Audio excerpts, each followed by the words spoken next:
సత్యసాయి జిల్లా మడకసిర ప్రాంతంలో ఉన్న గోశాలలో రాత్రి కురిసిన ఉరుములు మెరుపులు ఈదురుగాలులతో కూడిన వర్షానికి ఆవులకు సమకూర్చిన షెడ్డు పైకప్పుతో సహా ఎగిరిపోయింది.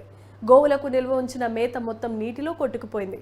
గోశాల నిర్వహణ ఇబ్బంది అవుతుందని నిర్వాహకుడు రమేష్ ఆవేదన వ్యక్తం చేస్తూ సహాయం చేయాల్సిందిగా కోరుతున్నాడు.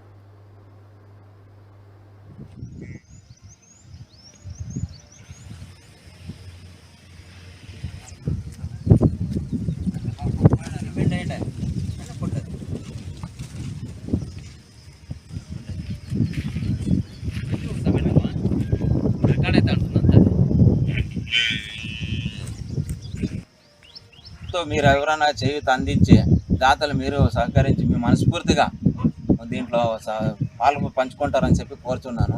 చేయూత అందిస్తారని, కొంతవరకు సాయం చేస్తారని నేను వేడుకుంటున్నాను. చాలా ఇబ్బంది, భయంకరమైన గాలివానలు వేస్తున్నాయి. మాకు ఎటువంటికి ఇప్పుడు నీడ లేదు, దీనికి రక్షణ లేదు, చెట్టు లేదు, అటువంటిగా నేలపాలైపోయింది.